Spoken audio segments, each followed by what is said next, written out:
Il est bon, monsieur, que vous sachiez ce que les gens vous doivent pour éviter de réclamer ce qu'on ne vous doit pas. Ce serait une injustice évidente. Pourtant, beaucoup de personnes de votre milieu tombent dans ce travers, simplement parce qu'elles ne comprennent pas vraiment la différence entre les types de grandeur. Il existe deux sortes de grandeurs dans le monde, les grandeurs sociales et les grandeurs naturelles. Les grandeurs sociales dépendent des décisions humaines. Les gens ont choisi de valoriser certains statuts et d'y attacher du respect. Les titres, la noblesse, les fonctions en font partie. Dans un pays, on respecte les nobles, dans un autre, ce sont les gens du peuple. Ici, on valorise les aînés, ailleurs les cadets. Pourquoi ? Parce que les hommes l'ont décidé. Avant ces décisions, tout cela n'avait pas d'importance. Mais une fois ces règles établies, il est juste de les suivre, car il serait injuste de bouleverser cet ordre. Les grandeurs naturelles, elles, ne dépendent pas des conventions humaines. Elles viennent de vraies qualités du corps ou de l'esprit.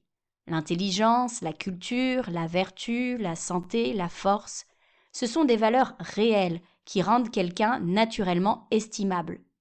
Nous devons du respect aux deux sortes de grandeurs, mais pas le même.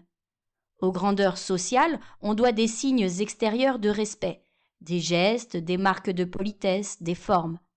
Ces marques doivent s'accompagner d'une reconnaissance intérieure de l'ordre établi, mais sans qu'on imagine pour autant que ces personnes ont forcément de vraies qualités. Par exemple, on parle à un roi à genoux, on reste debout dans la chambre d'un prince. Refuser ces gestes serait ridicule et prétentieux. Mais le respect sincère, celui qui vient de l'estime, ne se doit qu'aux grandeurs naturelles. Et, à l'inverse, on doit mépriser les défauts qui s'opposent à ces vraies qualités.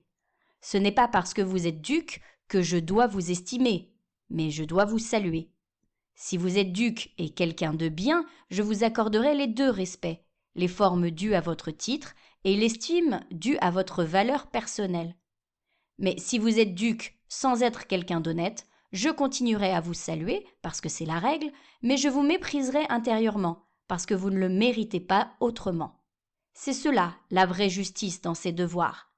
L'injustice, au contraire, consiste à confondre les deux, à exiger de l'estime pour une grandeur purement sociale ou à vouloir des marques extérieures de respect pour une qualité personnelle. Par exemple, M.N. est un meilleur géomètre que moi. S'il veut pour cela passer devant moi, je lui dirai qu'il se trompe. La géométrie est une grandeur naturelle. Elle mérite de l'estime, mais pas des privilèges extérieurs. De même, si vous, duc et père, n'étiez pas satisfait que je me découvre devant vous et que vous vouliez en plus que je vous estime, je vous demanderai alors de me montrer les qualités qui méritent mon estime. Si vous les avez, je vous la donnerai volontiers. Mais si vous ne les avez pas, ce serait injuste de me le demander. Et même si vous étiez le plus grand prince du monde, vous ne réussiriez pas à l'obtenir.